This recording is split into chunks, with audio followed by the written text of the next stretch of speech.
Assalamualaikum warahmatullahi wabarakatuh. Salam sejahtera untuk kita semuanya. Baiklah, di sini kami dari kelompok 4. Saya sendiri Muhammad Azhar Rusni 23345394. Nabila Zahratul Sita 233451. Novita Sari Pasaribu 23345449. Yensah Sihotang 23345471. Puspa Hutianti 23345490. Radasari 23345506. Baik, yang kami hormati Ibu Pengampu Filosofi Pendidikan Indonesia Dr. Armiati SPD MPD. Di sini akan kami presentasikan hasil diskusi kami terkait tentang yang pertama adalah apa praktik pendidikan saat ini yang membelenggu kemerdekaan peserta didik dalam belajar dengan melihat perjalanan pendidikan Indonesia sebelum kemerdekaan dan sesudah kemerdekaan.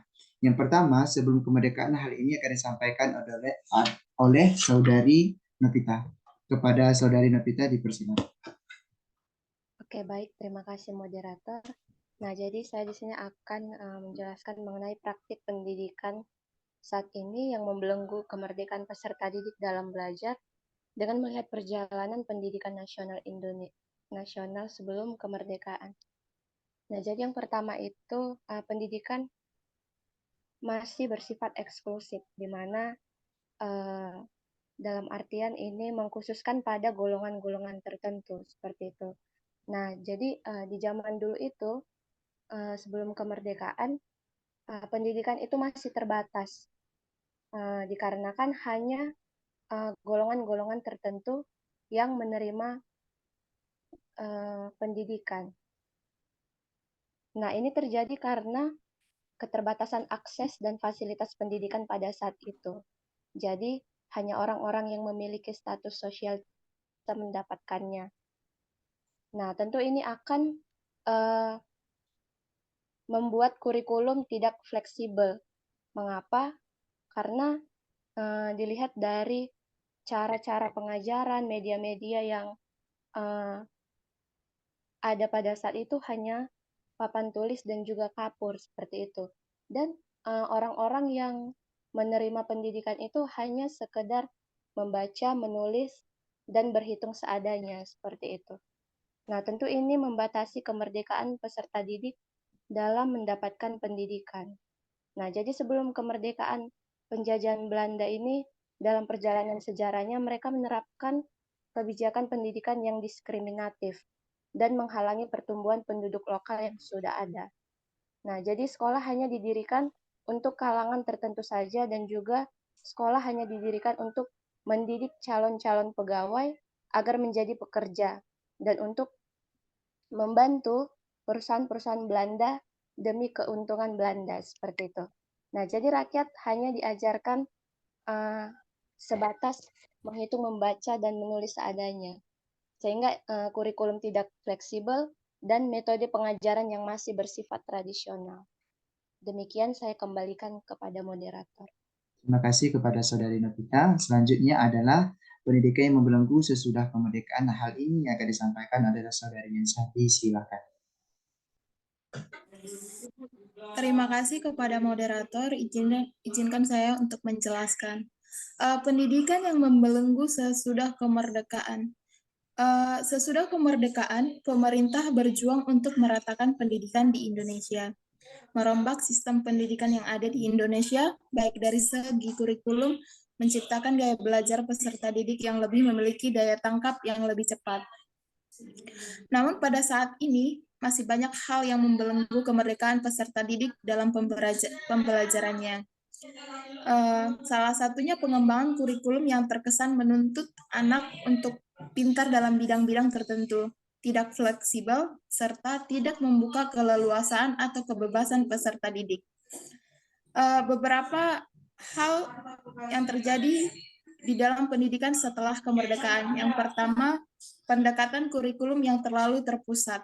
Artinya, kurikulum yang terlalu terpusat pada penguasaan materi atau ujian standar dapat membatasi kreativitas dan kebebasan peserta didik dalam mengeksplorasi minat dan bakat mereka sendiri. Yang kedua, metode pelajaran yang tidak interaktif. artinya metode pengajaran yang hanya berfokus pada pemberian informasi secara pasif, seperti ceramah dan pembelajaran berbasis guru.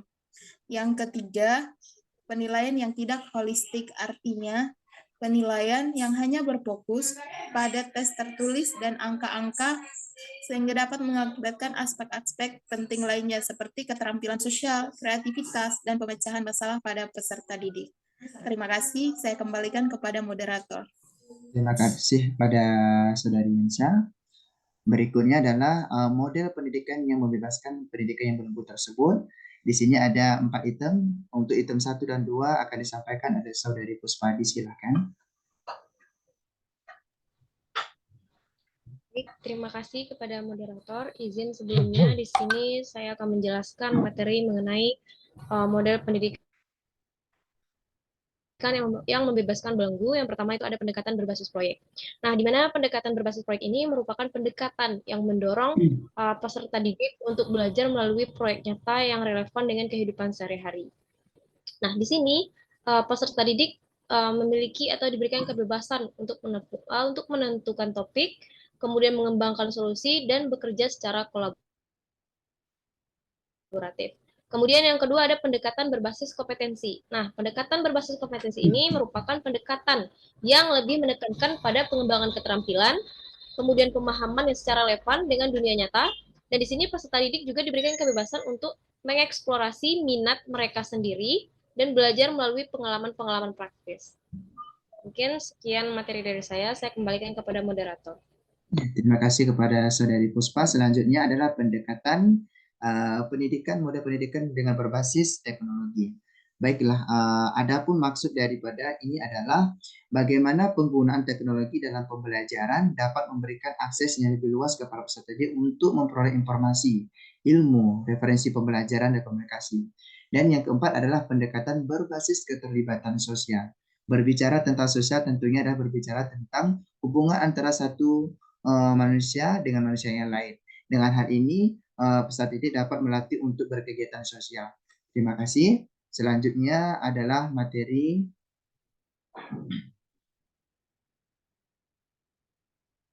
apa upaya model pembelajaran untuk melepaskan belenggu dan memerdekakan peserta didik. Yang pertama, model pembelajaran SCL yang berpusat pada peserta didik. Hal ini akan disampaikan oleh Saudari Nabila. Silakan. Baiklah, saya akan menjelaskan mengenai model pembelajaran yang berpusat pada peserta didik atau bisa disebut student center learning. Jadi model pendidikan yang ditawarkan ini guna untuk memerdekakan peserta didik yang dimana model ini menempatkan peserta didik sebagai pusat perhatian. Peserta didik diberikan kebebasan untuk mengembangkan potensi dirinya dan belajar dari pengalaman mereka yang dilalui pada lingkungan sekitar. Guru harus memfasilitasi peserta didik dengan gaya belajar yang beragam pada setiap pertemuan, seperti contohnya mengadakan diskusi, melakukan eksperimen, mengamati dan menganalisis video pembelajaran yang diberikan oleh guru. Baik, saya kembalikan kepada moderator. Terima kasih kepada Saudari Nabila. Selanjutnya adalah upaya model pelajaran dengan lingkungan belajarnya ideal. Hal ini akan disampaikan oleh Saudari Rada. Dipersilakan. Terima kasih kepada moderator. Baik, saya akan menjelaskan mengenai model pendidikan yang dapat melepaskan belenggu dan memerdekakan peserta didik. Yang pertama, seperti yang sudah disampaikan Saudari Nabila, model pembelajaran yang berpusat pada peserta didik. Selanjutnya, menggunakan pembelajaran dengan lingkungan belajar yang ideal. Pada pasal 24 Permendikbud nomor 17 tahun 2017 tertulis tentang jumlah peserta didik dalam suatu rombongan belajar untuk kategori SMA dalam satu kelas paling sedikit berjumlah 20 orang dan paling banyak 38 peserta didik. Untuk jenjang SMP itu paling banyak ada 28 siswa. Dengan satu ruang kelas yang mengikuti peraturan Permendikbud, yakni dengan jumlah yang ideal tadi, akan menjadikan pembelajaran pada kelas tersebut menjadi efektif dibandingkan jika kelas berisikan peserta didik yang terlalu banyak. Ini membuat guru tidak bisa mengontrol kondisi kelas dengan baik. Selain itu, lingkungan belajar juga berkaitan dengan sistem pencahayaan dalam kelas yang cukup, ruang kelas yang bersih, penataan ruang yang teratur. Ini akan membuat siswa semakin fokus dalam belajar. Demikian saya kembalikan kepada moderator. Terima kasih kepada semua saudari yang telah memaparkan topik masing-masingnya. Terima kasih dari kelompok 4. Saya moderator akan menyimpulkan hasil diskusi kami. Yang pertama, pendidikan yang membelenggu baik itu sebelum kemerdekaan dan sesudah kemerdekaan, yang mana membelenggu ini sebelum kemerdekaan adalah pendidikan yang masih bersifat eksklusif, kurikulum yang tidak fleksibel, dan metode yang masih menggunakan tradisional. Dan sesudah kemerdekaan, kurikulum terlalu berpusat, metode yang tidak interaktif, penilaian yang tidak holistik. Berikutnya adalah apa model-model pendidikan saat ini yang dapat melepaskan belenggu tersebut. Yang mana model-modelnya adalah dapat kita gunakan dengan pendekatan berbasis proyek, pendekatan berbasis kompetensi, teknologi, dan keterlibatan dalam sosial. Dan apa yang kita tawarkan dari kelompok 4 ini, kami menawarkan model pendidikan yang dapat melepaskan kebelengguan pendidikan tersebut adalah salah satunya dengan menggunakan model pembelajaran berpusat pada peserta didik dan menggunakan pembelajaran dengan lingkungan belajar yang ideal, baik itu jumlah kelas dalam kelas, kebersihan lingkungan dan suasana sekolah tersebut. Baik, sekian, terima kasih kami ucapkan dari kami dari kelompok 4. Jika ada kesalahan mohon dimaafkan. Kami sudahi dengan Assalamualaikum warahmatullahi wabarakatuh dan salam sejahtera.